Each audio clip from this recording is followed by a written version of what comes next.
The Wyoming wind came down from the mountains like a living thing, slow and deliberate, brushing against the thin metal walls of Marcus Brennan's camper with the patience of something that had been waiting a long time. The camper sat crooked at the edge of a forgotten dirt road outside Sundance, perched on a patch of land so cheap most folks assumed it was worthless. Marcus stood beside it in the fading orange light, hands tucked deep into the pockets of his worn olive field jacket, the cold working its way through the seams like memories he couldn't shake. His breath showed in thin clouds drifting away into the gathering dark. Each exhale felt like something leaving him, something he'd never get back. Odin sat at his heel, tall, steady, unmoving. The German shepherd's amber eyes scanned the quiet stretch of pine woods behind the property with the precision of a soldier who'd never truly left the battlefield. His coat, black and tan, thick against the cold, rippled slightly in the wind. His ears stood sharp as blades angled forward, reading the silence the way most men read newspapers. To Marcus, he wasn't just a dog. He was the last living reminder that someone somewhere once trusted him with their life. 6 years ago, Kandahar Province, Afghanistan. The convoy moved through the desert like a steel centipede, 6 Humvees kicking up plumes of dust that hung in the air long after they passed. The heat was brutal, the kind that turned metal into weapons, the kind that made breathing feel like drowning. Marcus rode in the third vehicle, scanning the ridgeline through the window, his rifle resting across his lap. Beside him, Corporal Danny Martinez was talking about his daughter's birthday party, the one he'd missed for the 3rd year running. "She's gonna be 8, man," Martinez said, his Boston accent thick even in the Afghan heat. "8 years old and I've missed half of them." "You'll make it up to her," Marcus replied, not taking his eyes off the ridge. "Yeah, how well? By coming home alive." Martinez laughed. "You always know what to say, Lieutenant." Odin sat in the rear harnessed, alert, his eyes locked on Marcus. The dog had been with them for 18 months, explosive detection, patrol support. But more than that, he'd become the unit's compass. When Odin tensed, everyone paid attention. When Odin relaxed, they breathed easier. The IED hit without warning. 1 second, the world was dust and diesel fumes.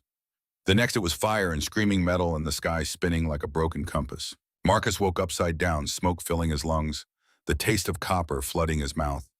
He couldn't feel his legs, couldn't move. The Humvee was on its side, flames crawling across the hood like living creatures, hungry and inevitable. Martinez wasn't moving. Marcus tried to call his name. Nothing came out but a wet cough. Blood ran down his face, into his eyes, warm and sticky. His left leg was pinned under something heavy. The heat was building, the flames growing closer. This is how it ends, he thought, burning alive in the Afghan desert. Then came the weight, heavy, insistent, claws scraping against metal. The dog's jaws clamped onto Marcus's tactical vest, pulling, dragging teeth locked with the kind of determination that doesn't ask permission or wait for orders. Marcus felt himself sliding across shattered glass through smoke into open air. His legs screamed in protest. Something tore, something broke, but Odin didn't stop. 8 seconds. That's how long it took Odin to pull him from the wreckage. 9 seconds later, the Humvee exploded. The blast threw them both 20 feet. Marcus landed hard, the air knocked from his lungs, his vision going white, then black, then white again. When he could see, when he could breathe, he turned his head. Odin lay beside him, panting, bleeding from a cut above his eye, but alive. Alert, already trying to stand. Beyond them, the Humvee burned. An inferno, unrecognizable. Martinez was still inside. Marcus screamed, tried to crawl back, tried to move. Odin stepped in front of him, gentle but firm, blocking his path. "No, you can't save him, but you can live." Marcus collapsed, his hands clawing at the sand, his throat raw from screaming or smoke or both. 2 other team members pulled him away, held him down. Watch the flames. Martinez never made it out. Marcus woke up 3 days later in a field hospital, bandaged and broken, with Odin lying beside the cot, head resting on his paws, eyes never leaving Marcus's face. A nurse told him later that the dog refused to move, refused food, refused everyone except Marcus. "You're stuck with me now, boy," Marcus had whispered, his voice raw. Odin's tail thumped once against the floor. A promise, a pact, present day, Wyoming wilderness. The words painted on the side of the beat-up camper had faded almost to nothing. Mercer's Mobile Repairs. Call anytime. Someone else's dream, someone else's life. Marcus had bought it for $800 from a widow in Billings who cried when she handed him the keys. Her husband had died of lung cancer 2 months prior. She couldn't bear to look at the camper anymore. Now it was home. He'd parked it on 40 acres of scrubland he'd purchased sight unseen from an online auction. 40 acres of pine trees, rocky soil, and silence. The kind of land nobody wanted. The kind of land that asked no questions. It cost him everything he had left, including $900 for something the listing called vintage industrial railcar, as is, no refunds, buyer responsible for removal. The people in Sundance had opinions about that. Juniper's Diner sat on Main Street like it had been there since the beginning of time, all faded red paint and grease-stained windows that caught the morning sun and turned it amber. The bell above the door jingled when Marcus pushed through Odin at his side. The place went quiet. Not hostile, just watchful. The kind of quiet that happens when a stranger walks into a small town and everyone's trying to figure out what brought him and whether he'll stay. An older woman behind the counter looked up from wiping down the coffee machine. Her hair was silver pulled back in a loose bun, and her eyes were kind, despite the lines that creased her face like a well-read map. She wore a name tag that read Birdie in fading script. "Morning," she said. Her voice had the warm rasp of someone who'd spent a lifetime talking to people. "Counter or booth?" "Counter's fine." Marcus slid onto a stool. Odin sat beside him perfectly still, eyes forward professional. The woman set down a menu and a glass of water, studying Marcus with the practiced assessment of someone who'd served thousands of customers and could read most of them within 30 seconds. "I'm Birdie Holloway. Heard you bought the old Hutchins land out near the Eastern Pines." "Word travels fast." "Small town, only kind of speed we got." She smiled, then glanced at Odin. Her expression shifted, softening. "Beautiful dog, military." Marcus nodded once. "What branch?" "Navy, SEALs." Birdie's expression shifted into something deeper. Recognition, respect. "My nephew served, Marines, Fallujah." She didn't say more, didn't need to. The weight of that single word said everything. She disappeared into the kitchen and returned a moment later with a plate of scrambled eggs, hash browns, and toast, along with a small bowl of sausage links that smelled of sage and black pepper. "For your partner," she said, setting the bowl on the floor near Odin. Odin lowered his head, sniffed the sausage once, a long, deliberate inhalation that seemed to catalog every ingredient, then turned his face away with the kind of slow, deliberate dignity that somehow looked like judgment. Birdie laughed, a genuine sound that filled the diner. "Well, I'll be. Picky eater, huh?" "He's got standards," Marcus said quietly, cutting into his eggs. "Can't fault him for that." Birdie refilled his coffee without asking. "You settling in all right out there, getting there. Find everything you expected with that railcar purchase." Marcus looked up. Her tone was casual, but her eyes weren't. "Still exploring," he said carefully. Birdie nodded, seemed about to say something else, then noticed movement at the other end of the counter. Two men in denim jackets leaned close, voices low but not low enough. "That's the guy," one muttered. Thick neck, sunburned face, hands like hammers wrapped around a coffee mug. "Bought that rusted-out rail car for $900 when he's living in a damn camper." The other man snorted, shaking his head. "Hell, probably spent his last dime on junk metal instead of fixing a roof over his head. What kind of sense does that make? Lost his mind overseas, I'm telling you. PTSD or whatever they call it. Seen it before. Shame, seems like a decent enough guy. But buying scrap metal nobody wants. That's not right in the head." Marcus kept his eyes on his plate, chewing slowly, methodically. The words didn't surprise him.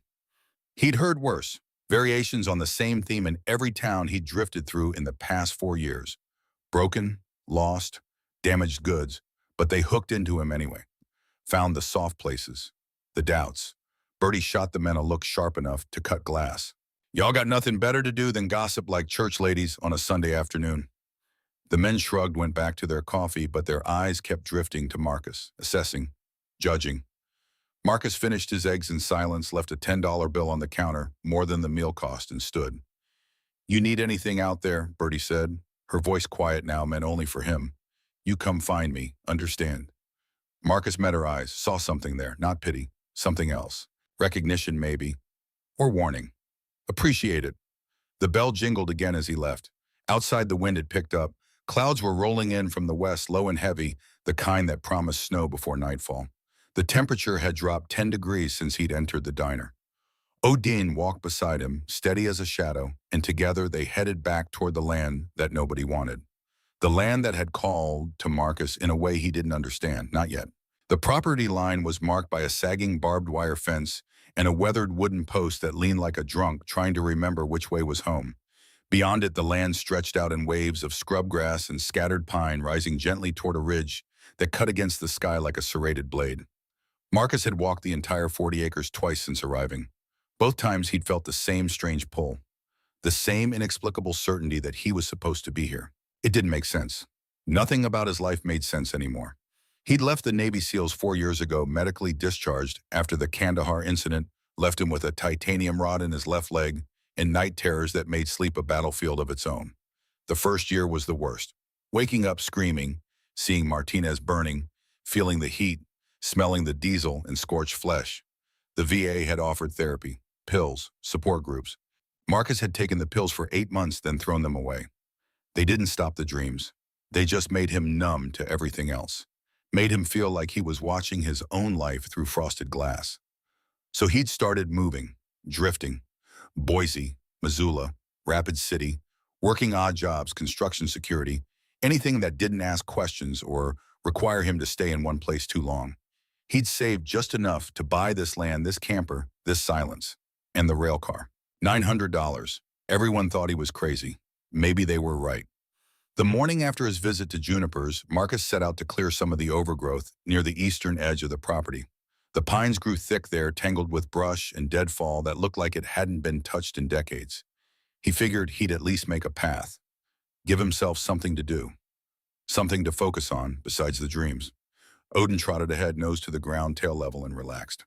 This was his element, up and land, clear objectives, no ambiguity. They worked in silence. Marcus with a hatchet, Odin with his instincts moving through the trees like smoke given shape. 20 minutes in, Odin stopped. Just stopped. Every muscle in the dog's body went taut. His ears swiveled forward, locked onto something deeper in the woods. His tail dropped to a neutral position, not tucked in fear, but lowered in working mode. Marcus lowered the hatchet. "What is it, boy?" Odin didn't move, didn't look back, just stared into the forest with an intensity that made the hair on Marcus's arms stand up. Marcus knew that posture, had seen it 100 times in Kandahar.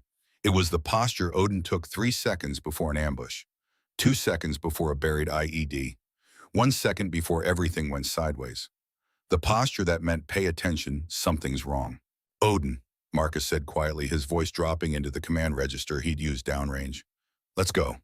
The dog didn't budge. Marcus stepped closer, following Odin's line of sight. The forest ahead looked no different from the rest, thick, quiet, ordinary. But Odin didn't do ordinary. "All right," Marcus murmured. "Show me." Odin moved forward, slow and deliberate, weaving through the pines with the precision of a scout entering hostile territory. Each step calculated, each pause purposeful. Marcus followed, his pulse ticking upward, old instincts sharpening. His hand drifted to his belt, where he kept a fixed blade knife. Not that he expected trouble, but old habits die hard. They walked 200 yards deeper into the woods. And then Marcus saw it. At first, he thought it was a rock formation, some kind of natural outcropping, covered in moss and vines, half buried under decades of pine needles. Then the angles registered, the rust, the rivets. It was a rail car, a diesel locomotive car from the 1970s, sitting alone in the middle of the forest, half buried in accumulated organic matter vines, crawling up its sides like veins trying to reclaim it for the earth. Marcus stopped, his breath caught somewhere between his lungs and his throat. What the hell? The nearest railroad tracks were 35 miles south, running along the old Union Pacific line that serviced the coal mines in Campbell County. There was no road leading here, no path wide enough for a vehicle this size. No way this thing could have just appeared in the middle of a pine forest. And yet, here it was. Odin circled the car once, nose working the air with professional thoroughness, then stopped at the side door and sat, perfectly still, perfectly patient. His eyes flicked back to Marcus. This is what I wanted you to see."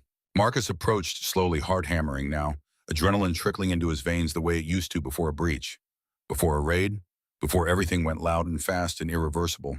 The door was rusted shut, oxidized to the point where the metal had fused with the frame. But the latch was still intact, visible beneath the corrosion. He pulled his multi-tool from his belt, worked the screws loose with fingers that had started to shake slightly. The door resisted. Then with a sharp yank and a screech of protesting metal, it swung open. Stale air rushed out. Dry, metallic, old. The smell of rust and time and secrets kept too long. Marcus stepped inside. The interior was gutted, seats torn out decades ago, walls stripped down to bare metal studs, everything covered in dust and cobwebs thick as curtains. Light filtered through gaps in the roof, creating columns of illumination filled with dancing motes. But at the far end, past the empty shell of the main compartment, was another door. This one was closed, locked. Marcus tested the handle. Solid, reinforced. Someone had installed a deadbolt industrial grade, the kind used on bank vaults or military facilities. He looked back at Odin, who sat framed in the doorway, watching with those amber eyes that had seen men die and somehow kept their faith anyway. Someone didn't want people getting in here, Marcus said aloud, his voice echoing in the empty space. He worked the lock with his multi-tool patience and pressure, listening to the tumblers, feeling for the sweet spot. It took him 12 minutes longer than it should have, but his hands weren't as steady as they used to be. Something clicked. The door swung inward on hinges that had been oiled recently. Within the last year, Marcus guessed, someone had maintained this. And Marcus's world tilted. The room was small, maybe 10 feet by 10, but it was intact, preserved, deliberate. A metal table sat bolted to the floor, its surface clean despite the dust everywhere else. On it, maps, documents, photographs, all carefully arranged in clear plastic sleeves organized with military precision. Marcus moved closer, his hands trembling, now his breath coming shallow and fast. The map showed the surrounding area. Pine Valley, Sundance, the Ridge, his land. Red markings covered sections of the topographic map. Circles, X's, notations in tight military handwriting that looked like it had been made with a drafting pen. Contamination Zone, 1974. Buried Site Alpha. Chemical Waste Project. Sentinel. Unauthorized disposal. Groundwater flow. Dangerous. Marcus's eyes moved to the photographs. Men in uniform, Army Corps of Engineers patches visible on their shoulders. Standing beside heavy equipment, beside trucks with Department of Defense markings, beside freshly dug trenches that scarred the earth like wounds. And in the center of one photo, standing apart from the others, with his arms crossed and his expression grim, was a man Marcus had never met, but whose face he recognized from a single picture his mother kept in a drawer she thought he didn't know about. Tall, jaw like granite, eyes the same gray-blue as Marcus's own. A colonel's eagle on his collar. Beneath the photo, lying on a thin chain, was a metal dog tag. Marcus picked it up with fingers that had gone numb. The metal was cool, familiar. He'd worn one just like it for 8 years. Brennan Evander J. Cole, U.S. Army, Corps of Engineers, OPOS Catholic, his grandfather. The man who'd disappeared when Marcus was 3 years old. The man his family said had run off somewhere. Abandoned his wife and son without explanation. Vanished without a trace. The man Marcus had grown up believing was a coward. Marcus sank onto the edge of the table, the dog tag cold in his palm, his vision blurring. His mother had never talked about Evander. His father, Evander's son, had died when Marcus was 12, took whatever he knew about his father to the grave. The few times Marcus had asked his grandmother had just shaken her head and said, "Some men aren't meant to stay." But standing in this hidden room surrounded by evidence carefully preserved and deliberately hidden, Marcus understood. Evander Brennan hadn't run. He'd been silenced. On the corner of the table sat an old cassette recorder, dust-covered but intact, the kind reporters used in the 1980s. Beside it, a single tape labeled in the same tight handwriting as the maps, "If you find this, you heard the dog." Marcus's hands shook as he pressed play. The tape hissed, crackled. Decades of magnetic decay struggling to give up their secret. Then a voice, old, tired, but steady as bedrock. November 12, 1985. My name is Colonel Evander James Brennan, United States Army Corps of Engineers. If you're hearing this, you've found what they tried to bury, both literally and figuratively. A pause, the sound of breathing, paper rustling. Project Sentinel was authorized in 1971 as a chemical weapons testing and disposal program. The official story was that all materials were destroyed or safely stored at approved facilities. That was a lie. Between 1972 and 1974, over 255-gallon drums of contaminated materials, Agent Orange derivatives, experimental nerve agents, radioactive waste were buried in Pine Valley, Wyoming. Right here, where I'm standing now. Another pause. Longer this time. I was the supervising engineer. I signed off on the site surveys. I believed we were following protocol. But when I started seeing the health reports, the cancer clusters, the birth defects in livestock, I went back. I tested the soil, the groundwater, and I found proof that the containment failed within 18 months. The barrels corroded, the contaminants leached into the aquifer. The voice grew harder now, angrier. I reported it to my commanding officer, to the Department of Defense, to the EPA. They buried my reports, destroyed my samples, transferred me. When I persisted, they threatened me, told me I was suffering from stress, post-traumatic issues. They offered me early retirement with full benefits if I kept quiet. A bitter laugh. I refused, so they made me disappear. This recording, these documents, these maps, they're my insurance. If my family ever finds this, if my son or grandson ever stands where I'm standing now, I want them to know I didn't run. I didn't abandon you. I fought. And I'm leaving you the tools to finish the fight. The voice softened. To whoever finds this, listen to the dog. If a dog led you here, trust him. Dogs know danger before we do. They know truth before we do. They don't lie. They don't cover up. They just know. One more pause. I'm sorry I couldn't finish this myself, but maybe that's not how these things work. Maybe the truth takes generations. Maybe it needs a Brennan who doesn't carry the weight I carried, who can fight without the burden of failure. The tape clicked off. Silence filled the room like water filling a grave. Marcus sat there, the dog tag clutched in his fist, his grandfather's voice echoing in his skull. Outside, through the gaps in the rail car, he could hear Odin moving, patrolling, protecting, the same way he protected Marcus in Kandahar, the same way he'd led Marcus here. Listen to the dog. Marcus's throat was tight. His eyes burned. He hadn't cried since Martinez died, had locked that part of himself away, because crying didn't bring anyone back, and it didn't stop the dreams. But here in this tomb of truth, his grandfather had built something cracked open. I'm listening, Grandpa, Marcus whispered to the empty air. I hear you. Outside, Odin barked once, sharp, clear, a warning.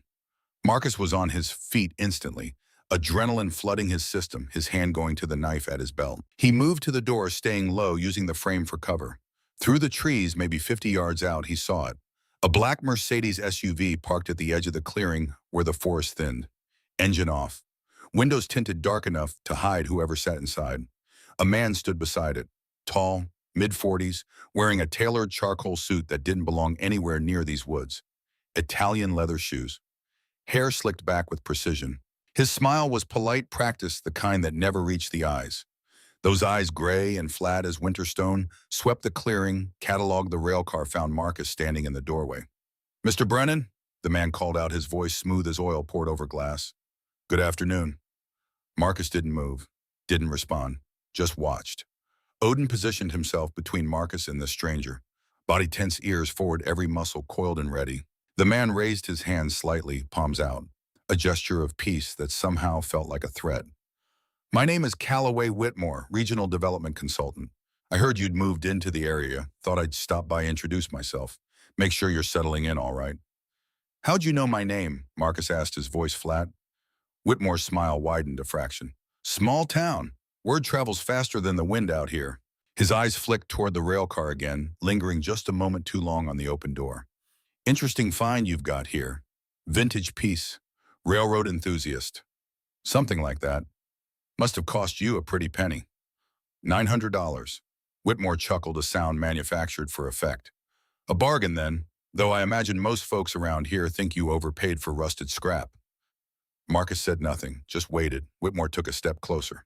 Odin's lips pulled back slightly, revealing teeth. Not quite a snarl, a warning.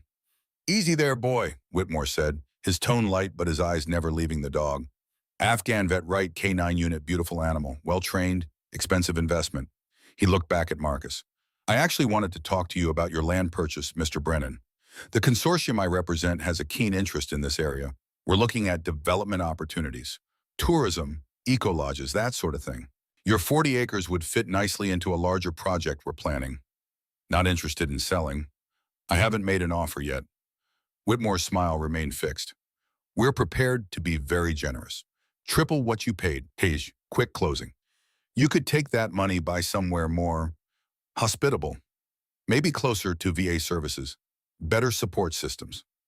The mention of VA services was deliberate, calculated, a way of saying, I know about you, I know you're damaged. Marcus's jaw tightened. I said not interested. Whitmore was quiet for a moment, his expression unchanging, but something shifted in his posture, a subtle hardening, the polite mask staying in place while the threat beneath it showed its teeth. Mr. Brennan, I want you to understand something. This area has a complicated history, old projects, old stories. Sometimes the past is better left where it is. Digging it up doesn't help anyone. In fact, it can cause a lot of unnecessary pain. Wow, that a threat, a courtesy.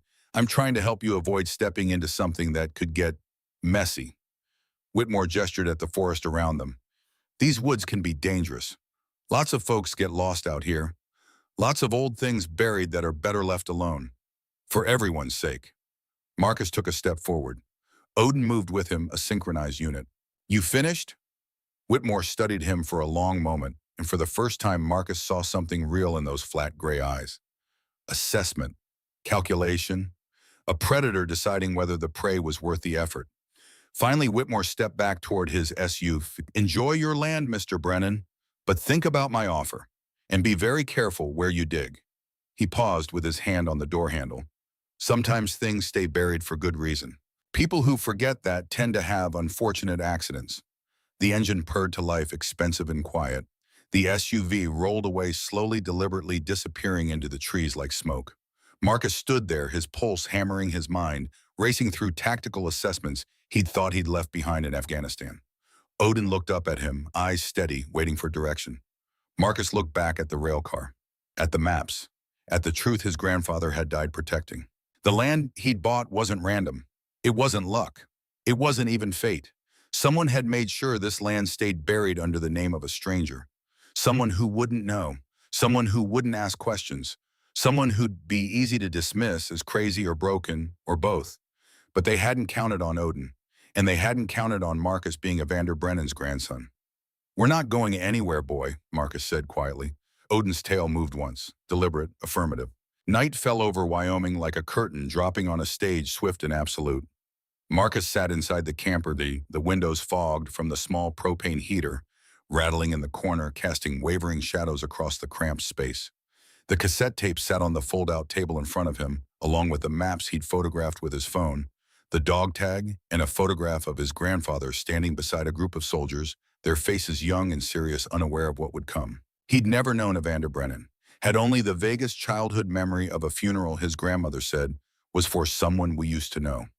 He'd grown up with the story that his grandfather was a coward, a man who walked away from his family, who chose what?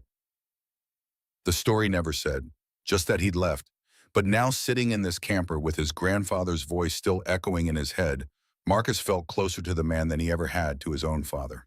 Odin lay near the door, head on his paws, but his eyes were open, fixed on the darkness outside. Marcus picked up the dog tag, running his thumb over the engraved letters, worn smooth by time and touch. You tried to do the right thing, he whispered to the metal, to the memory, to the ghost of a man he'd never meet. And they buried you for it. Outside, a branch snapped. Odin's head shot up. Marcus went still, his hand instinctively moving toward the knife he kept on his belt. Every nerve lit up, every sense sharpening. Through the small window he saw it, a flashlight, moving slowly through the trees near the rail car, maybe 100 yards out. Then another. 2 lights, maybe 3. Hard to tell in the dark and the way the trees fractured the beams.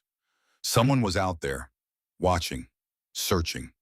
Marcus killed the light inside the camper and moved to the door, Odin already at his side, silent as smoke. He cracked it open just enough to see 3 figures, moving carefully, methodically, sweeping the area around the rail car with handheld lights. They wore dark clothing, moved with purpose. Not hikers, not hunters, professionals. One of them stopped at the rail car door Marcus had opened earlier, examined it, spoken to a radio, his voice too low to hear, but the posture unmistakable. Target confirmed. Evidence of entry. Another figure approached carrying what looked like a tablet or electronic device. Scanning, photographing. Marcus's breath caught. They were documenting, gathering intelligence, preparing. The third figure raised a radio to his mouth, spoke quietly, then turned and looked directly at the camper. Marcus froze. Even in the dark, even at this distance, he felt the weight of that gaze. The figure lowered the radio, said something to the others. All 3 lights turned off simultaneously. Darkness swallowed them. Marcus counted to 60 in his head, barely breathing. Odin remained motionless beside him, every muscle taut, reading the night with senses Marcus couldn't match. When the count hit 60, Marcus heard it. Engines, distant, getting quieter, moving away. They were leaving, for now. Marcus closed the door and locked it, though he knew a lock wouldn't stop anyone who seriously wanted in. He sat down on the bed, his heart still pounding, his hands shaking slightly with adrenaline dump. Odin pressed against his leg. Solid, grounding, real. Marcus reached down, rested his hand on the dog's head, feeling the warmth, the steady presence. "They know we found something," Marcus said quietly. Whitmore wasn't bluffing. Odin's tail thumped once against the floor. Marcus pulled out his phone and scrolled to a number he'd saved months ago but never used. A contact from his old unit who'd gotten out and gone to law school, who dedicated her practice to helping vets navigate the VA bureaucracy and fight for benefits. Her name was Faye Ashford. If anyone would know what to do with what he'd found, it was her. He typed out a text, "Found something in Wyoming. Military cover-up. Environmental contamination. People threaten me today. Need help. Can you come?" He hit send before he could second-guess himself. 3 minutes later, his phone buzzed. "Send me your coordinates. I'll be there tomorrow morning. Don't talk to anyone else until I arrive." Marcus sent his location and set the phone down. He didn't sleep that night, just sat with his back against the wall, Odin at his feet, watching the darkness and waiting for dawn. And when the sun finally rose, casting pale gold across the frozen ground, Marcus Brennan made a decision that would change everything. He wasn't running, not this time. The Sundance Public Library occupied a brick building that looked like it had been standing since Wyoming became a state. 2 stories, narrow arched windows, and a copper roof gone green with age and weather. Inside, the air smelled of old paper lemon polish and that particular mustiness that comes from thousands of books slowly aging together. Marcus pushed through the heavy wooden doors at 8:30 in the morning, Odin at his side. The floor creaked under their weight, each board announcing their presence with a different pitch. Behind the circulation desk sat a woman who looked to be in her late 60s, silver hair pinned up in an elegant twist that somehow made her look both severe and kind at the same time. Reading glasses hung on a beaded chain around her neck. She glanced up from a stack of books, and her eyes widened slightly at the sight of the German Shepherd. "Service animal?" she asked, her voice carrying the crisp enunciation of someone who'd spent a lifetime around proper grammar and complete sentences. "Yes, ma'am." She nodded once satisfied.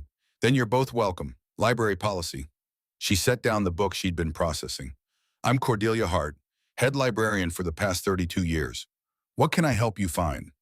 Marcus approached the desk, pulling a small notebook from his jacket pocket. He'd written down everything he could remember from the railcar the night before.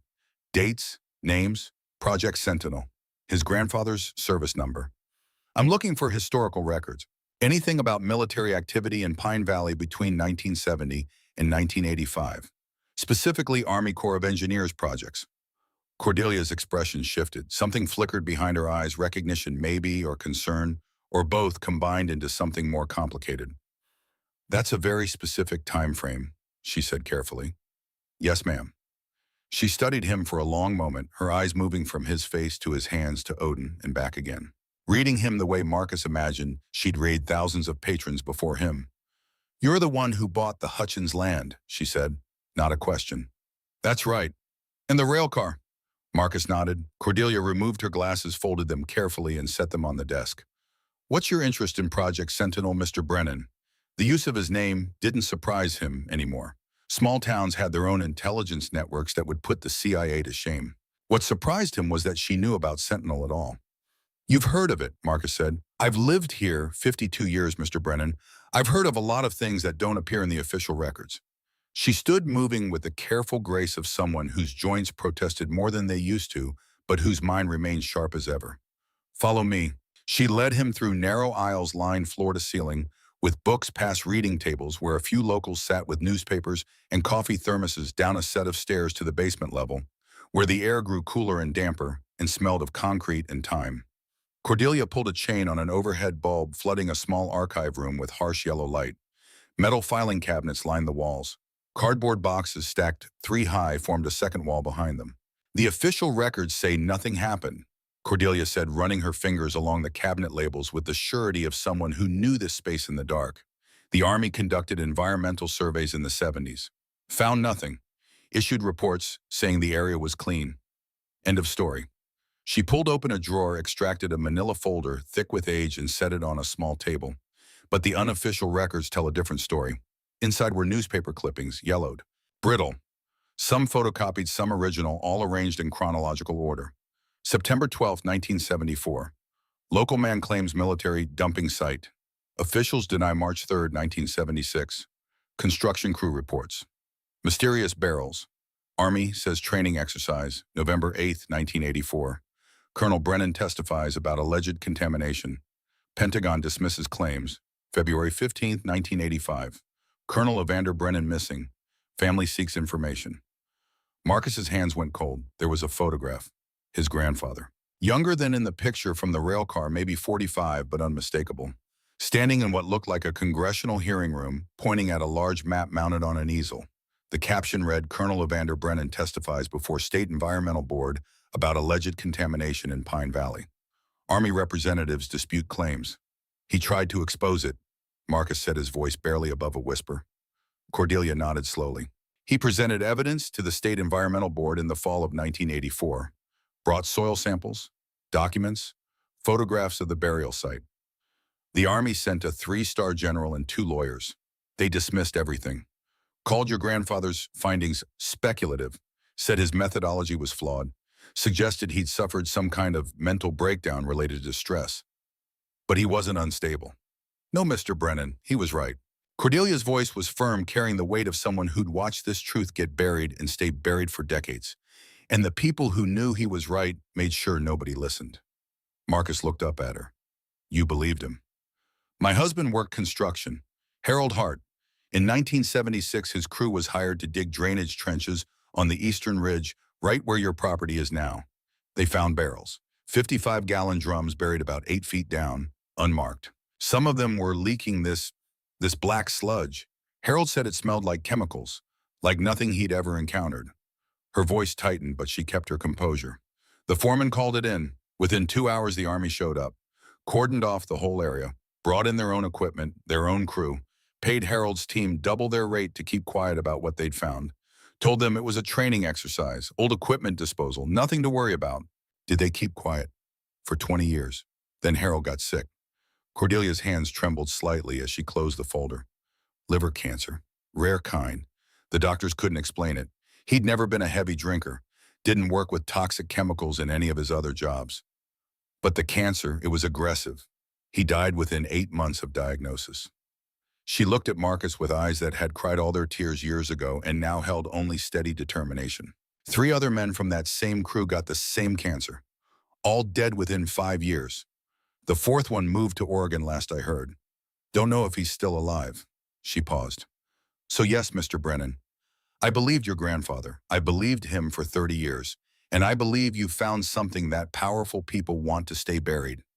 Marcus traced his finger over the photograph of his grandfather, testifying this man he'd never known, but who'd fought the same fight Marcus was about to step into. How many people in town know about this? Now maybe a dozen who really understand. Most of the ones who cared are dead. Cancer, accidents, early deaths that raised eyebrows, but never enough to trigger real investigation. She opened another folder. I kept records, obituaries, medical histories people shared with me. Look at this. She spread out papers. Marcus saw the pattern immediately. 18 deaths over 30 years. All cancer. All rare types.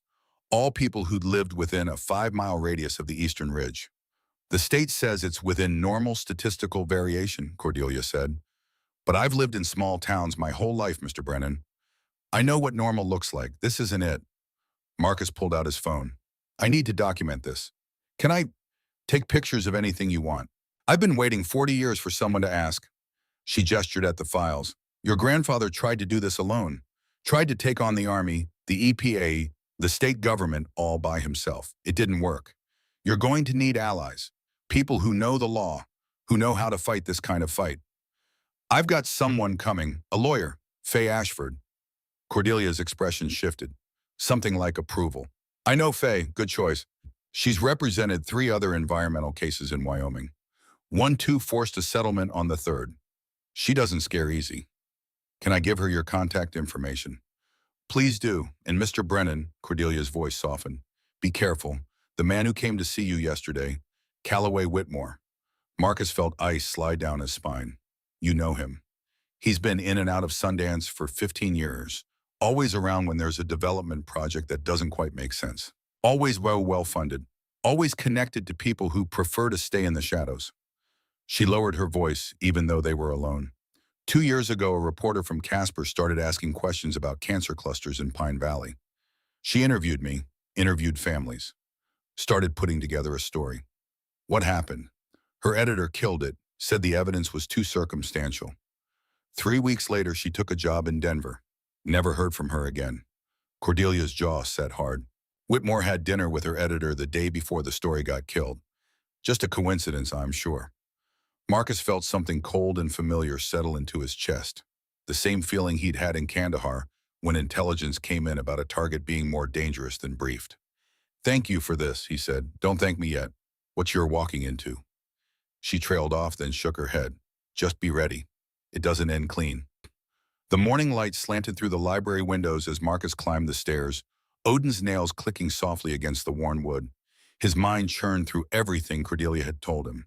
The pattern of deaths, the silenced reporter, Whitmore's long shadow across this town. His phone buzzed. A text from Faye just crossed into Wyoming. "Be there in 90 minutes. Meet me at the sheriff's office." Marcus frowned. "Why the sheriff?" "Because you're going to need official protection. And because Dana Holloway is one of the good ones. Trust me." Sheriff Dana Holloway. The name meant nothing to Marcus, but if Faye vouched for her, that was enough. He headed back toward his truck, Odin trotting beside him. The streets of Sundance were beginning to wake up properly now.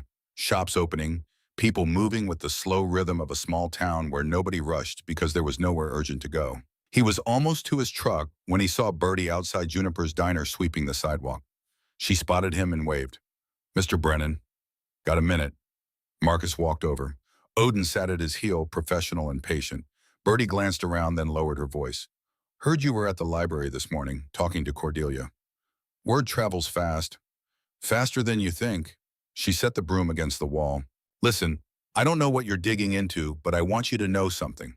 My son James, he's 34 years old, diagnosed with acute myeloid leukemia last year." Marcus felt his chest tighten. "The doctors can't explain it. He's always been healthy, doesn't smoke, barely drinks, works at the feed store, lives a quiet life." Her voice cracked slightly. "But he's lived his whole life on the east side of town, right near that ridge, same as everyone else who got sick." "I'm sorry." "Yo, don't be sorry. Do something." Bertie's eyes were fierce now. "If you've found proof, if you've got what your grandfather died trying to give us, then use it. Please." "I will. There's something else you should know." She glanced around again. "That man who came through yesterday. Whitmore. He was in the diner last night, late, after closing. I saw him through the window talking to someone in a car. Couldn't see who, but they were arguing. About what? Couldn't hear. But after the car left, Whitmore made a phone call. I heard him say the Brennan problem and needs to be handled quickly." She met Marcus's eyes. "I'm telling you because I want you to be careful. And because I want you to know that if you need help, there are people in this town who will stand with you." Marcus felt something shift in his chest. He'd been alone for so long, drifting from town to town, keeping everyone at arm's length. The idea that people he barely knew would risk standing with him felt foreign, dangerous even, but also necessary. "Thank you, Bertie." She picked up her broom. "James's boy, my grandson. He's 9 years old. I want him to grow up healthy. I want him to have the chance James might not get." Her voice steadied. "So you do what you need to do, and you let me know if there's anything I can do to help." The sheriff's office sat in a low brick building next to the volunteer fire station with an American flag and a Wyoming state flag hanging from a pole out front, snapping in the constant wind. Marcus pushed through the glass doors and found himself in a waiting area with linoleum floors, fluorescent lighting, and bulletin boards covered in community notices, wanted posters, and missing persons flyers. A deputy looked up from his desk, young, maybe 25, with the earnest expression of someone still new enough to the job to care deeply about every detail. "Can I help you, sir?" "Marcus Brennan. I'm here to see Sheriff Holloway. Faye Ashford asked me to meet her here." The deputy's expression shifted. "She called ahead. Sheriff's expecting you. And," he glanced at Odin, "your partner. Back hall, last door on the left." Marcus walked down a narrow corridor lined with framed photos of past sheriffs, all men, until the final frame, which showed a woman in uniform standing beside a patrol car, arms crossed, her expression serious but not harsh. Sheriff Dana Holloway. Her office door was open. She sat behind a metal desk covered in files, coffee cups, and a computer monitor that looked like it dated from the early 2000s. Her dark hair was pulled back in a tight bun, and she wore her uniform with the kind of precision that said she took the job seriously. Mid-40s, Marcus guessed. The kind of face that had seen enough to stop being surprised, but not enough to stop caring. She looked up as he approached, gestured to the chair across from her. "Mr. Brennan, have a seat." Marcus sat. Odin positioned himself beside the chair, watchful. Dana leaned back, studying him with the practiced assessment of someone who'd spent years reading people and deciding in seconds whether they were trouble victims or something more complicated. "Faye Ashford called me this morning," Dana said without preamble. "Told me you found evidence of contamination on your property. Evidence connected to a military cover-up from the 70s. That about right?" "Yes, ma'am." "She also said someone threatened you yesterday. Man named Callaway Whitmore. He made an unsolicited offer on my land. When I declined, he suggested I should be careful. Said accidents happen to people who dig into the past." Dana's expression hardened. "Did he threaten you explicitly?" "Not in so many words, but the message was clear. That's Whitmore's style, plausible deniability. Nothing you could take to court, but clear enough that you understand what he's saying." She pulled a file from her desk. "I've had my eye on him for years. He shows up whenever there's a development project that doesn't smell right. Always well-dressed, always polite, always connected to people I can't quite pin down.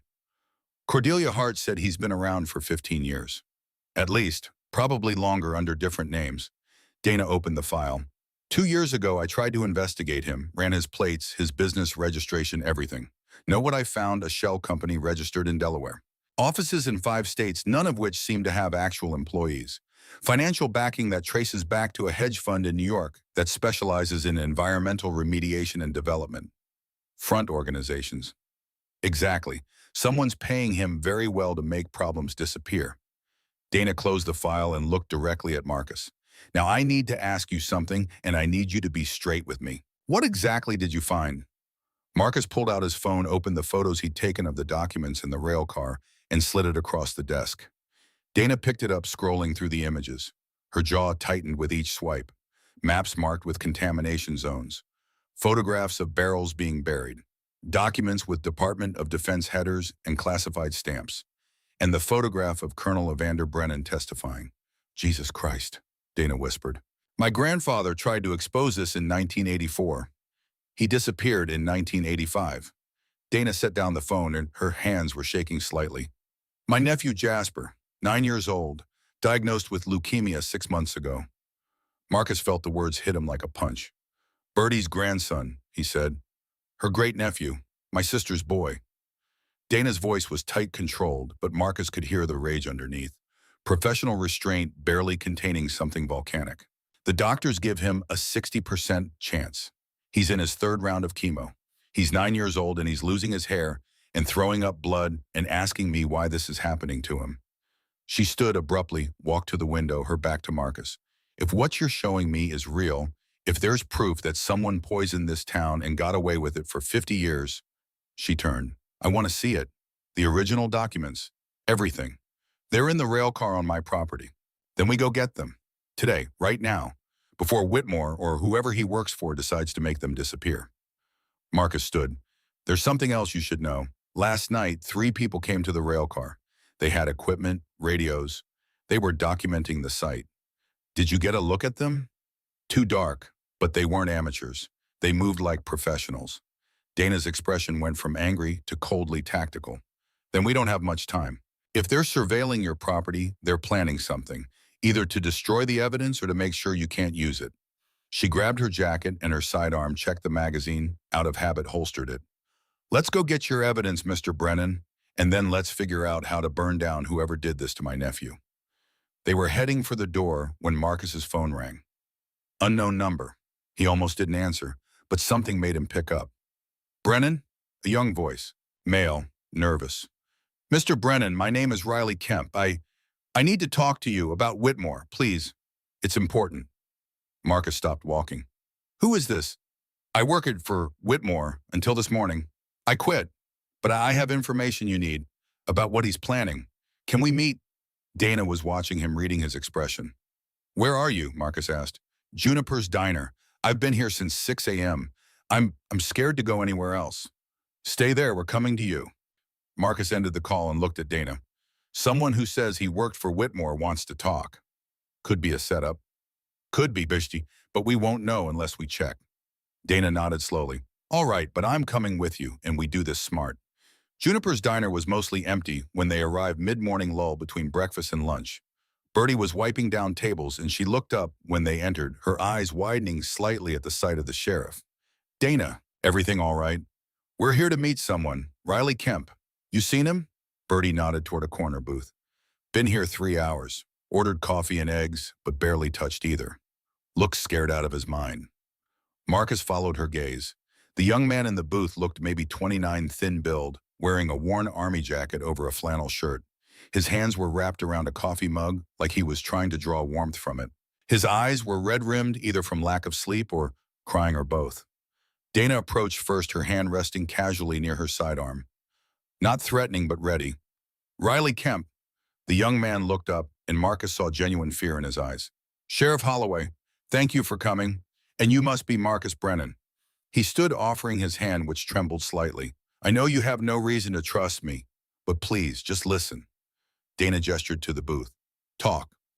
They sat, Odin positioning himself at Marcus's feet, watching Riley with professional assessment.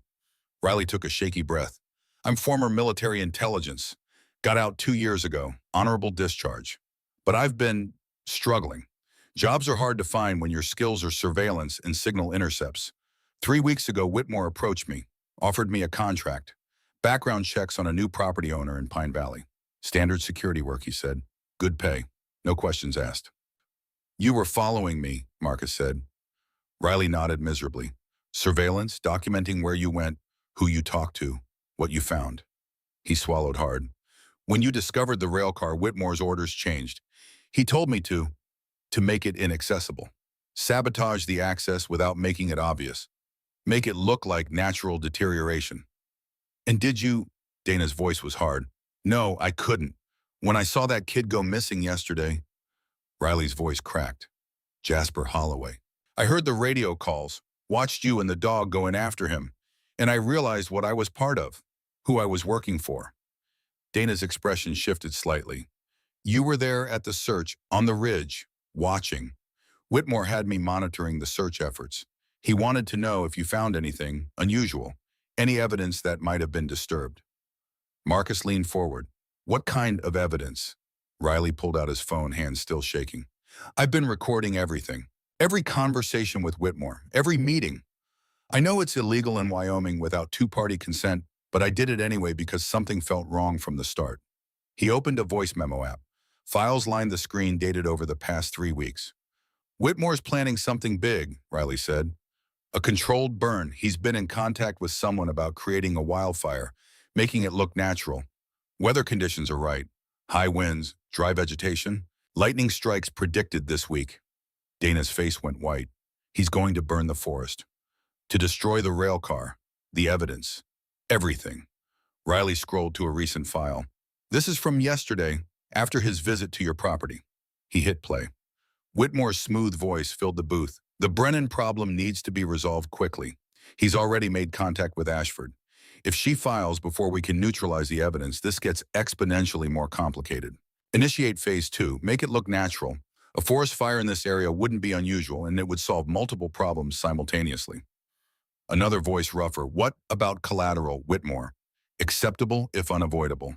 The priority is containment. The recording ended. Marcus felt ice flood his veins. Dana's hand was clenched into a fist on the table. He's talking about burning evidence, and he doesn't care if people are in the way. When? Marcus demanded. Riley looked at him with haunted eyes. I don't know exactly, but soon, maybe days. The weather window is closing. If he's going to do this, it has to be before the snow comes. Dana stood abruptly. We need to move those documents, now, before he can destroy them. There's more, Riley said. Whitmore isn't working alone. He mentioned a name yesterday, Senator someone. I couldn't hear clearly, but whoever he's protecting, it's someone with serious power. Marcus exchanged a look with Dana. We need Faye here for this, Dana said. She'll know how to handle evidence collection. Chain of custody. Everything needs to be documented properly or it won't hold up. As if summoned, the diner door opened and a woman walked in. Mid-30s, dark hair pulled back in a practical ponytail, wearing jeans, hiking boots, and a canvas jacket. A leather briefcase hung from her shoulder. She scanned the room, found them in the booth, and walked over with the confident stride of someone who'd walked into 1,000 situations exactly like this and knew how to handle them. "Faye Ashford," she said, extending her hand to Marcus. "You must be Brennan." Her grip was firm, no nonsense. "Dana?" She nodded to the sheriff. Then her eyes landed on Riley. "And you are the whistleblower," Dana said. "He's got recordings of Whitmore planning to destroy evidence with a wildfire." Faye's expression didn't change, but Marcus saw her posture shift, sharper, more focused. "Let me hear them." They spent the next 20 minutes going through Riley's recordings. Faye took notes on a yellow legal pad, occasionally stopping the playback to ask Riley questions. Who was present? What was the context? Where did the conversations take place? When they finished, Faye set down her pen. "This is good. Better than good. This is conspiracy to commit arson, destruction of evidence, and potentially criminal negligence causing death if we can tie the contamination to the cancer deaths." She looked at Dana.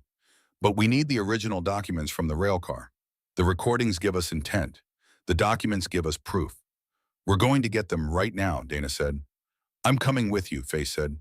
"I need to document everything in situ. Chain of evidence is critical." Riley spoke up quietly. "I'll help. It's the least I can do." Dana studied him. "You realize if you testify, you're putting a target on your back."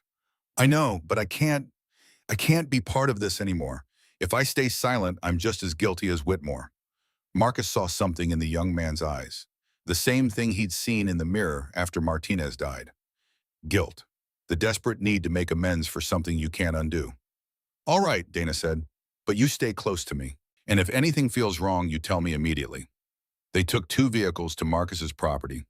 Dana's patrol car and Faye's Subaru. The drive took 20 minutes, the landscape growing wilder and more remote with each mile. When they arrived at the tree line, Dana parked and immediately scanned the area with practiced tactical assessment. "Looks clear," she said, "but stay sharp." They hiked through the pines in a loose formation, Dana taking point, Marcus and Odin flanking Faye and Riley in the middle. The forest was quiet. Too quiet. No birdsong, no wind in the branches. Just the sound of their footsteps on pine needles. Odin's ears were up, rotating like radar dishes, processing sounds Marcus couldn't hear.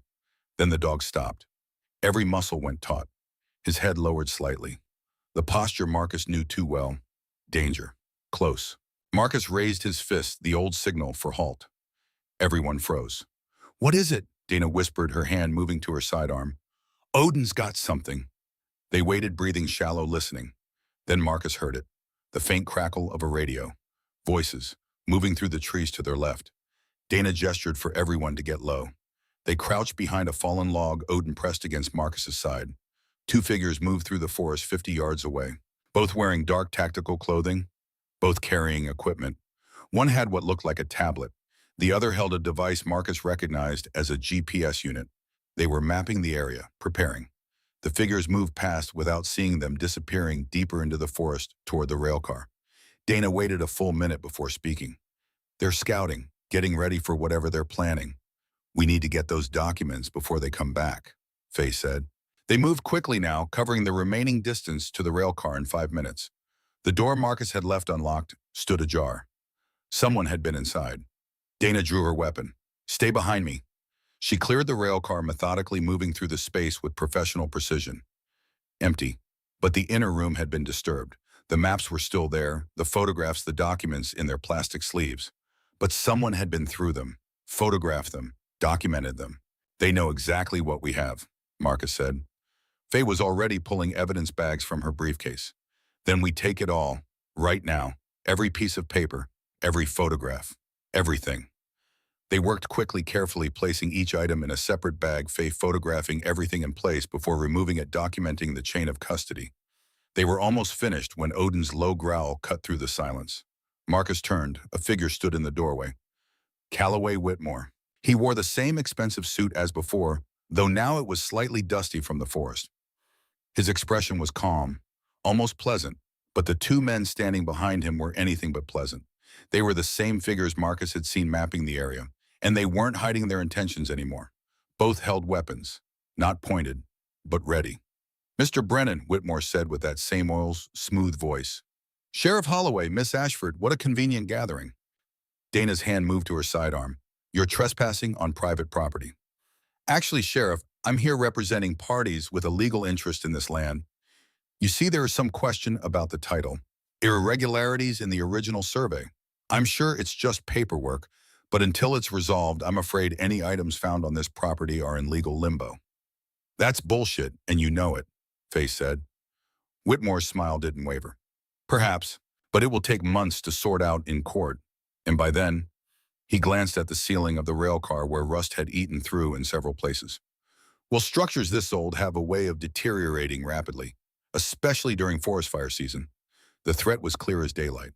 We have recordings, Riley said, his voice shaking but determined. Everything you've said, everything you've planned. Whitmore's gaze shifted to Riley, and for the first time Marcus saw real anger flicker across that smooth facade. Mr. Kemp, I'm disappointed. We had an agreement. An agreement to commit crimes, Riley shot back. I'm not doing it. That's unfortunate. Whitmore looked back at Marcus. Here's what's going to happen. You're going to leave those documents here. You're going to return to your camper, pack your things, and leave Sundance. I'll triple my original offer, cash, transferred today. You can start fresh somewhere else. And if I refuse, then you'll discover that accidents happen in these woods. Fires start. People get lost. It would be tragic, especially for a veteran suffering from PTSD. Everyone would understand how someone in your condition might have made poor choices. Dana stepped forward, her badge catching the dim light. That's enough. You're threatening a civilian in front of a law enforcement officer. That's a crime. Is it? Whitmore pulled out his phone. Or is it just conversation? Just words. No witnesses except the people in this rail car. And who would believe them? A disgraced veteran, a sheriff from a tiny town, a lawyer with a reputation for taking on losing cases, and a former intelligence operative who violated wiretapping laws. He looked at each of them in turn. I'm offering you a way out. Take it. Marcus felt the weight of the moment, the choice crystallizing into something binary. Walk away and live. Stay and fight and risk everything. He thought about Martinez, about his grandfather, about Jasper and all the other kids who'd gotten sick from poison that had been buried and forgotten. He looked at Odin, who met his gaze with absolute certainty. We don't run. No, Marcus said, we're not leaving. Whitmore's expression hardened. Then you're making a serious mistake. He turned and walked out, his men following. But as he reached the door, he looked back. You have 24 hours to reconsider. After that, nature takes its course. They waited until the footsteps faded completely before anyone moved. Dana let out a breath she'd been holding. He just threatened us directly. And we have no proof, Faye said. No recordings, just our word against his. We have Riley's recordings, Marcus said, which won't be admissible in court because of how they were obtained, Faye replied. They're useful for us, but they won't hold up legally. Riley looked stricken. I'm sorry, I didn't think you did the right thing. Dana cut him off. We'll figure out the legal issues. Right now, we need to get these documents somewhere safe. They finished loading the evidence into waterproof bags and carried everything back to the vehicles. The forest felt different now. Hostile. Watching. Back at Dana's patrol car, they redistributed the documents between 3 vehicles to create redundancy. If one set was destroyed, the others would survive. Where do we take them? Marcus asked. Safe deposit boxes, Faye said. 3 different banks, Casper, Cheyenne, and Billings, geographical distribution. And then we make digital copies of everything. Upload them to secure cloud storage.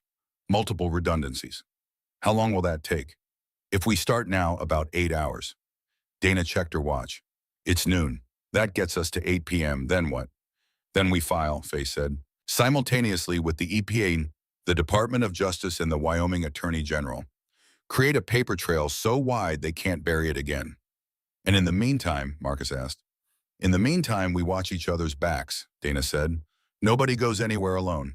Whitmore said 24 hours, but I don't trust him to wait that long. They were loading the last box when Marcus's radio crackled. He'd forgotten he had it on old habit from downrange, always keeping a scanner running. All units, we have a report of a missing child, 9-year-old male, last seen near Pine Creek Trail, named Jasper Holloway. Dana's face went white. That's my nephew, she whispered. Then louder, grabbing her radio. This is Sheriff Holloway. I'm 10 minutes out. What's the situation? Child went for a bike ride this morning. Was supposed to be back by 11. Mother called it in at 11:45. We've got search and rescue mobilizing now. Dana was already running for her patrol car. Marcus and Odin were right behind her. "We're coming with you," Marcus said. "You don't have to." "Yes, I do." They drove at speeds that would have been reckless anywhere else, Dana's lights and sirens clearing the road ahead. Faye and Riley followed in the Subaru. The search staging area was organized chaos. Forest Service volunteers, local sheriff's deputies, civilian volunteers spreading out with maps and radios. A woman stood near the command tent, her face tear-streaked, her hands shaking. Dana went straight to her. "Sarah, what happened?" "He just wanted to ride his bike, the trail we always use. I told him to be back by 11. When he didn't come," Sarah's voice broke. "Dana, he's been so weak from the chemo. If he's hurt, we'll find him," Dana said with a certainty Marcus recognized. The certainty you project when you're terrified but need others to believe. Marcus approached the search coordinator, a Forest Service ranger in his 50s. "I've got in K9, Marcus said, trained for search and rescue." The ranger looked at Odin, assessed with a professional eye. "Military time?" "Yes, sir. Explosive detection and patrol, but he's cross-trained for tracking." "Any recent scent articles?" Sarah rushed over, pulling a small jacket from her car. "He wore this yesterday." Marcus took the jacket, knelt beside Odin, and held it to the dog's nose. Odin inhaled deeply, once, twice, his entire body changing. The shift from companion to weapon, from pet to professional, his muscles tensed, his ears locked forward, his eyes fixed on the tree line with laser focus. Then he barked. Once. Sharp, clear. "I have it." "Which direction?" the ranger asked. Odin was already moving, pulling against his lead nose down tracking. Marcus let him lead, and they disappeared into the forest. Behind them, Dana and two deputies followed, radios crackling with search patterns and updates. Odin moved through the woods like he'd been born there, weaving between trees, jumping over fallen logs, never losing the scent trail. Marcus followed his SEAL training, kicking in, reading the terrain, watching for hazards. They ran for 18 minutes. Then Odin stopped at the edge of a narrow ravine, maybe 20 feet deep, rocky sides slick with moisture from a recent rain. Marcus's heart sank. Below, sitting with his back against a rock, was Jasper. The boy's face was streaked with tears and dirt. His left leg was bent at an angle that made Marcus's stomach clench. "Jasper," Dana called from beside Marcus. The boy looked up, his face lighting up despite the pain. "Aunt Dana, Mr. Brennan, Odin found me." "We're coming down," Marcus said, already assessing the descent. "Don't move. Keep still." He pulled a length of paracord from his pack, always carried, always ready, and rigged a quick rappel anchor around a sturdy pine. "I'm going down," he told Dana. "Looks like a fractured ankle, maybe worse." Dana nodded, her professional mask firmly in place, but Marcus could see the fear in her eyes. Marcus rappelled down quickly, his hands remembering the muscle memory from 1,000 training exercises. When he reached Jasper, he knelt, keeping his voice calm and steady. "Hey, buddy, I'm going to check you over, all right? Tell me if anything hurts worse when I touch it." Jasper nodded, trying to be brave. Marcus examined the ankle with the careful efficiency of combat medical training. Fractured, definitely. But the bone hadn't broken through the skin. The angle was bad, but it could have been worse. Much worse. "Okay, Jasper, I'm going to splint this. It's going to hurt a little, but then we'll get you out of here." He used branches and paracord to create a makeshift splint, working quickly but carefully.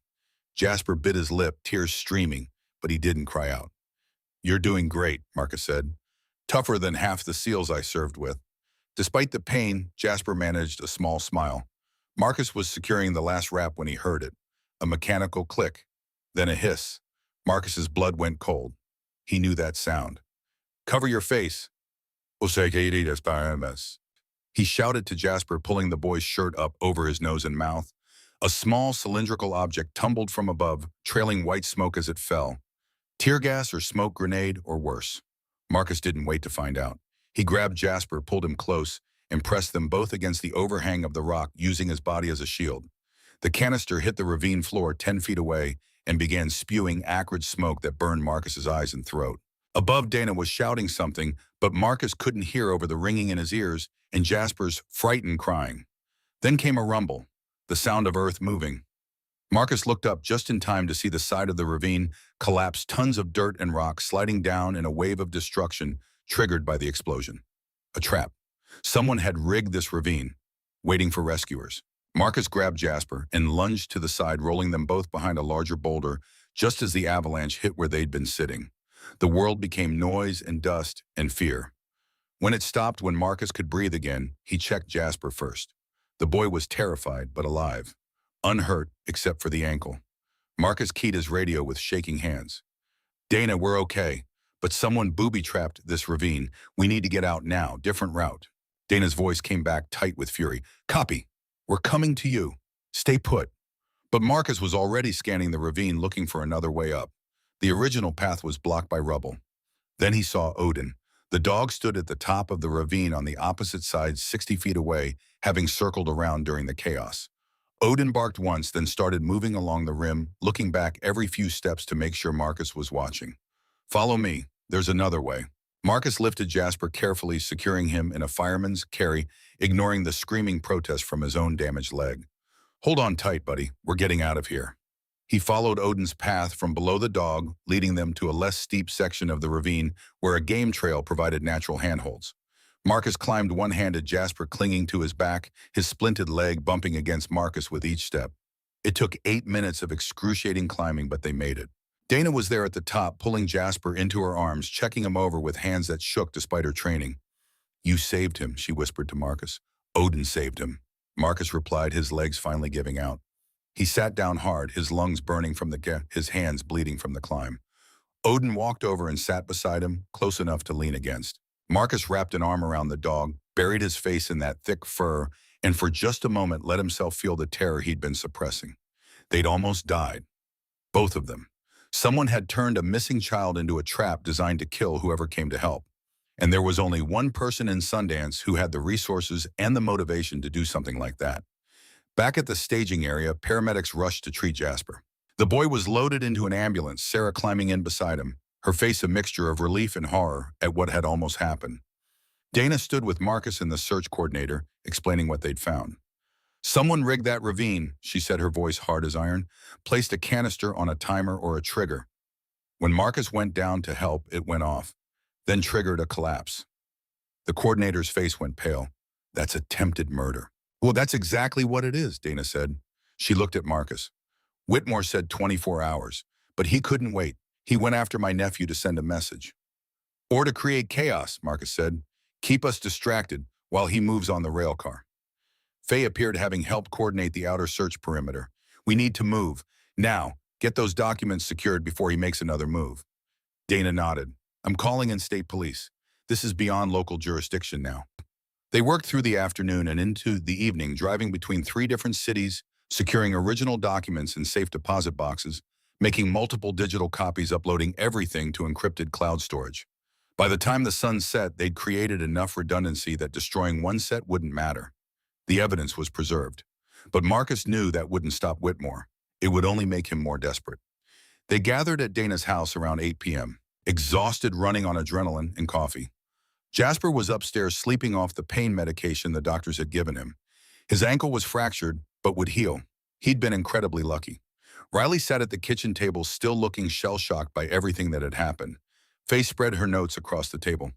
I'm filing first thing tomorrow morning, simultaneously with EP, ADOJ, and the Wyoming AG. By noon tomorrow, this will be officially on the record. They won't be able to bury him. And until then, Marcus asked, until then, we stay together. Safety in numbers. Dana's radio crackled. A call from one of her deputies. Sheriff, we've got a report of smoke on the eastern ridge. Might be a campfire, might be something else. Sending a unit to check. Dana's face went white. Where on the eastern ridge? Near the old Hutchins property. Marcus was already moving toward the door. It started, he said. Whitmore's making his move. They piled into vehicles and raced toward Marcus's property, Dana's patrol car leading with lights and sirens.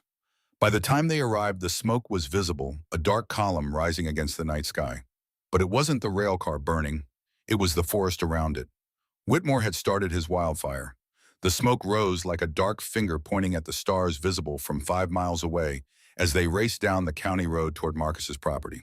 The smell hit them first, burning pine hot and resinous, carrying on the wind that had picked up as the sun went down. Dana's radio erupted with chatter.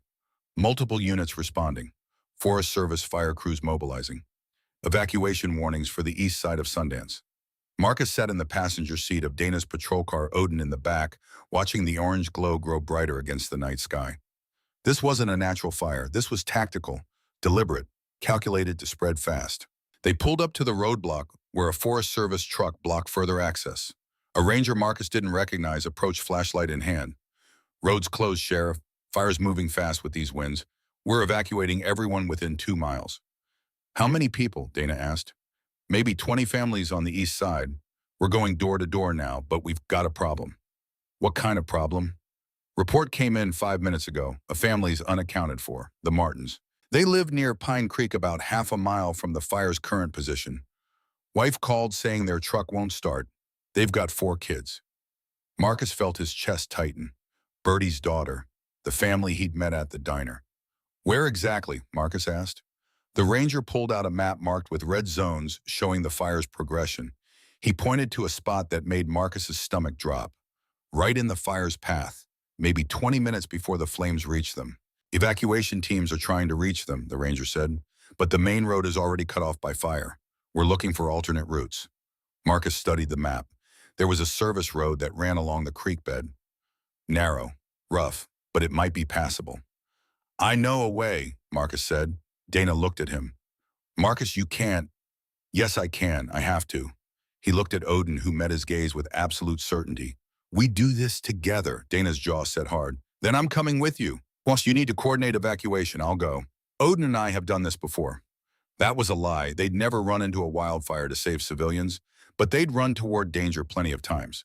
This was just another mission, just another chance to not let someone die because he hesitated. "Take my truck," Dana said, tossing him the keys to a sheriff's department 4x4 parked nearby. "Better clearance than your vehicle, and take this."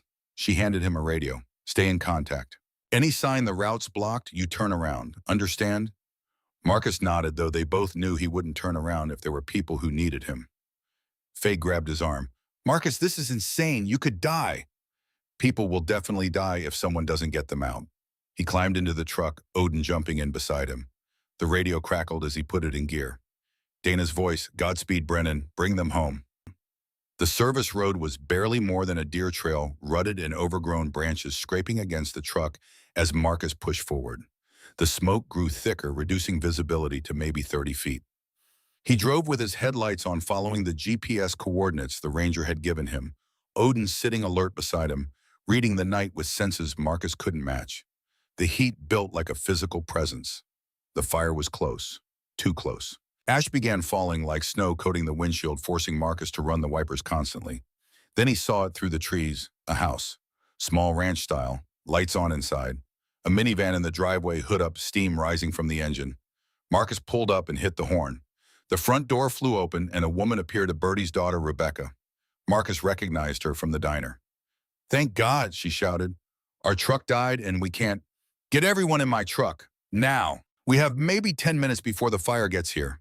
Rebecca turned and shouted into the house. 4 kids poured out, ranging from maybe 6 to 15. Behind them, a man Marcus assumed was Rebecca's husband carried 2 duffel bags. "Just the people," Marcus said. "No bags. We need to move light." The man hesitated, then dropped the bags and helped load the kids into the back of the truck. "Everyone buckled?" Marcus asked. A chorus of yes came from the back seat. "Hold on tight." He threw the truck into reverse, backing down the service road because there was no room to turn around. Behind them, through the trees, the fire appeared, a wall of orange and red moving faster than anything natural should move. The wind was pushing it, feeding it, turning it into a freight train of destruction. Marcus drove faster, the truck bouncing over ruts and rocks, branches scraping metal, kids crying in the back seat but holding on. Odin barked once, sharp, urgent. Marcus saw it at the same time, a tree engulfed in flames falling across the road ahead. He slammed on the brakes, the truck skidding to a stop 20 feet from where the burning pine crashed down. The road was blocked. "Everybody out," Marcus shouted. "We're going on foot." They piled out of the truck, Marcus grabbing the 2 youngest kids, one in each arm. The 15-year-old took the 6-year-old's hand. Rebecca and her husband carried the other 2. Odin moved to the front nose, working the air, finding breathable paths through the smoke. Marcus keyed his radio. "Dana, we're on foot, route blocked, following the creek bed south. We're going to need pickup at the junction with County Road 47. Static. Then Dana's voice, tight with worry. "Copy that. We'll be there." "How long?" Marcus looked at the terrain. The creek. The kids. 30 minutes if we're lucky. "Move fast, Marcus. The fire's accelerating." They moved through the smoke and heat, following Odin, who led them along the creek where the vegetation was thinner and the fire hadn't reached yet. The kids coughed and cried but kept moving. Marcus carried the two smallest ones, feeling the burn in his damaged leg, the titanium rod protesting with each step, but he didn't slow down. Behind them, the fire roared like a living thing. Trees exploded from the heat. The air itself seemed to scream. Flashbacks hit Marcus in waves. Kandahar. Fire. Smoke. Martinez screaming his name. But this time, he wasn't paralyzed. This time, he ran toward the fire, not away. This time, he didn't leave anyone behind. They were halfway to the pickup point when Odin suddenly veered left off the creek path toward a cluster of rocks. "Odin, no," Marcus called. "Wrong way." But the dog didn't stop. He barked 3 times, the warning pattern from Afghanistan, and kept moving. Marcus trusted the dog more than his own instincts. "Follow the dog," he shouted to the family. They changed direction, scrambling up a rocky slope, the kids helping each other, Rebecca crying but never stopping. 15 seconds after they left the creek bed, Marcus heard it. A massive tree crashed down exactly where they'd been walking. If they'd stayed on that path, it would have killed them all. Odin had sensed it. The instability. The danger. "Listen to the dog.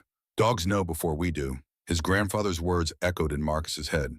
They climbed over the rocks and found themselves on higher ground where the fire hadn't reached yet. The smoke was thinner here, the air almost breathable. Marcus could see lights ahead, fire trucks, flashing police lights, the pickup point. "Come on," he urged. "Almost there." They stumbled into the clearing where Dana waited with 2 ambulances and a fire crew. Paramedics rushed forward, wrapping the kids in blankets, checking vitals. Rebecca collapsed into Dana's arms, sobbing. "He came for us. He drove right into the fire." "I know," Dana said, her voice thick. "I know." Marcus set down the 2 youngest kids, his legs finally giving out. He sat down hard on the ground, his lungs burning from the smoke, his hands shaking from adrenaline dump. Odin walked over and sat beside him, pressed against his side. Marcus wrapped an arm around the dog, buried his face in that thick fur. "You saved them," he whispered. "Again, you always save them." A paramedic appeared with an oxygen mask. "Sir, you need to—" "I'm fine. Check the kids." "The kids are fine. You're not." The paramedic placed the mask over his face. "Breathe slowly." Marcus inhaled oxygen, feeling it clear some of the smoke from his lungs. Over the paramedic's shoulder, he could see the fire still spreading, a massive wall of flame consuming his land. The rail car would be gone by now. Destroyed. But the documents were safe. Digital copies uploaded. Paper copies in 3 separate banks. Whitmore had destroyed the crime scene, but he hadn't destroyed the evidence. Someone touched his shoulder. Faye crouching beside him. "You did it," she said quietly. "You got them all out." "Odin got them out. I just followed." "The fire department says it'll burn for at least another day," Faye continued. "They're doing controlled burns to create fire breaks, protect the town. But your property? Gone, I know." Faye was quiet for a moment. "I filed the papers an hour ago, while you were in there, sent everything to EPA, DOJ, and the Attorney General simultaneously. By tomorrow morning, this is official, public record." Marcus pulled off the oxygen mask. "Whitmore. Disappeared. His SUV's gone. No one's seen him since this afternoon. He'll be back, or whoever he works for will send someone else. Maybe, but now we have federal agencies involved. State agencies. Media will pick it up once the filings go public. It's harder to bury things when everyone's watching." Dana appeared, her face streaked with soot and ash. "All families are accounted for. No casualties. Thanks to you." Marcus shook his head. "Thanks to Odin." Dana knelt, scratched behind the dog's ears.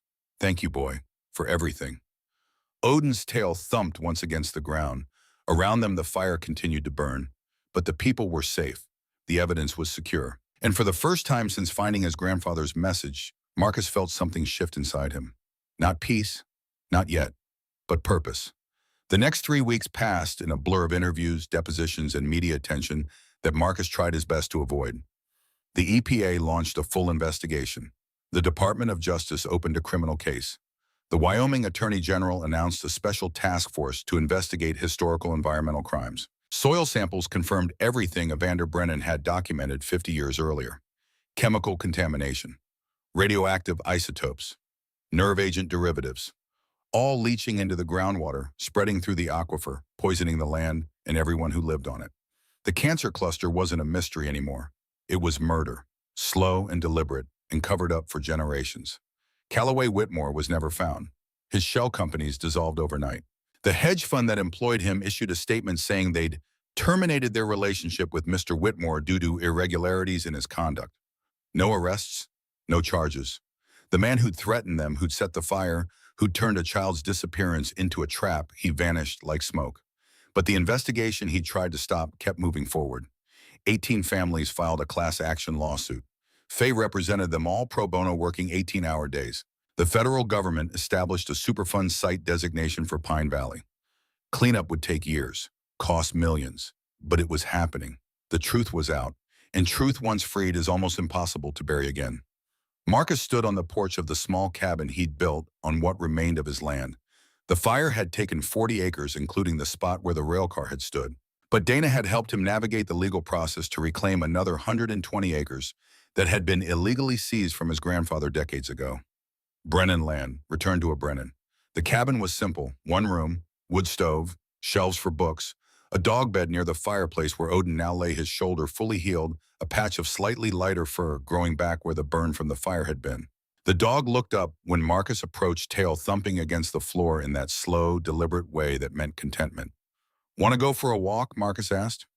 Odin stood immediately stretched and headed for the door. They walked down to a small lake at the edge of the property formed by the creek that had saved them during the fire. The sun was setting, painting the water gold and red and orange. The air smelled clean, the kind of clean that comes after fire and rain and new growth. Marcus sat on a fallen log that had become his favorite spot. Odin sat beside him, shoulder pressed against Marcus's leg. In Marcus's pocket was a letter from Bertie. Her son James was responding well to treatment. The cancer was in remission. The doctors were cautiously optimistic. On his phone was a message from Faye. The settlement negotiations were progressing. The families would be compensated. The land would be cleaned. It would take time, but it would happen. And in his heart was something Marcus hadn't felt in 6 years. Peace. Not the absence of struggle, but the presence of purpose. He pulled out his grandfather's dog tag, the metal worn smooth from being carried in his pocket every day since he'd found it. Brennan Evanderjay. "I heard the dog, Grandpa," Marcus whispered to the gathering dark. "Just like you said, and he didn't let me give up." Odin shifted, rested his head on Marcus's knee, eyes closing in trust. Together they watched night fall over land that had been stolen, then reclaimed, then burned, then healed. And in the distance, in Sundance, lights began to appear in windows, families gathering for dinner, kids doing homework, life continuing in a town that had been poisoned but refused to die. Jasper was cancer-free now, according to Dana's last update. The boy asked about Odin constantly, wanted to know when he could visit the hero dog. Marcus smiled at that. Hero dog, if anyone was a hero, it was Odin, the dog who refused to quit, who led Marcus to the truth, who saved lives when it would have been easier to walk away. Marcus stood, brushed pine needles from his jeans. "Come on, boy, let's go home." They walked back through the pines, man and dog, two soldiers who'd found their way out of the fire, not unscathed, but together. And that made all the difference. Inside the cabin, Marcus lit the wood stove and poured coffee. Odin settled onto his bed with a contented sigh that sounded almost human. Marcus sat at his desk, a simple pine table he'd built himself, and opened his laptop. An email waited from a journalist in Denver. She wanted to write a long-form piece about what had happened, about Evander Brennan's fight, about Marcus finishing what his grandfather started. Marcus thought about it for a moment, then started typing. "My grandfather once said that dogs know the truth before we do, that they sense danger, sense purpose, sense what needs to be done, even when we're too scared or too broken to see it ourselves. I didn't believe him. I didn't even know him. But a dog named Odin taught me that sometimes the bravest thing you can do isn't charging forward into danger. Sometimes it's refusing to leave when every instinct tells you to run. Sometimes it's trusting the quiet voice that says stay when the loud voice screams go. Sometimes it's listening to the dog." He hit send and closed the laptop. Outside, the Wyoming wind whispered through the pines, carrying stories of what had been and what would come. And for the first time in a very long time, Marcus Brennan slept without nightmares. Because he'd learned something fundamental in that railcar, in that fire, in the fight that followed. The past doesn't have to define you, but honoring it, facing it, refusing to let it be buried in lies that can set you free. Epilogue. 6 months later, Marcus stood at the dedication ceremony for the Evander Brennan Memorial Park. The state had purchased 20 acres of the remediated land and created a public space with hiking trails interpretive signs explaining the history of Project Sentinel, and a memorial wall listing the names of everyone who died from contamination-related illnesses. 18 names carved in granite.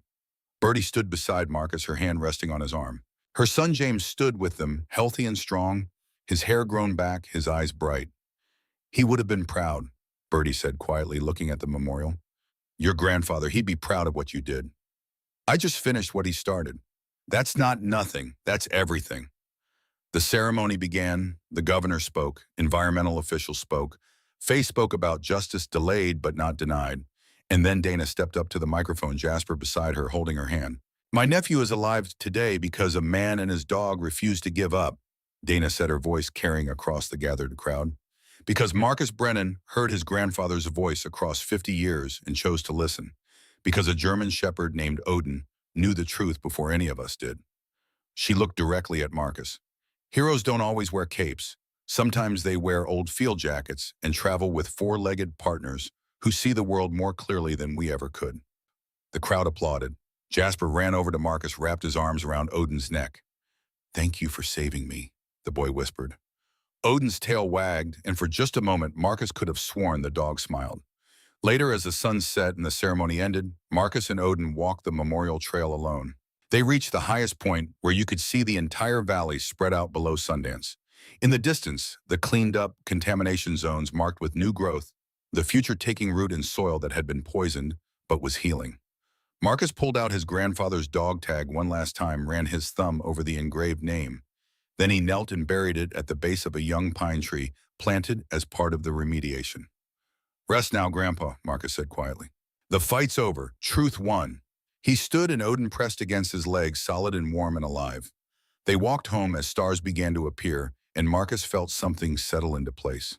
Something that had been broken for 6 years. Sometimes miracles don't arrive like thunder and lightning. Sometimes they arrive as a who refuses to quit, a friend who won't let you run, a truth that waits generations to be freed, and the courage to stay when leaving would be easier. Marcus Brennan came to Wyoming to disappear. Instead, he found what his grandfather had left behind.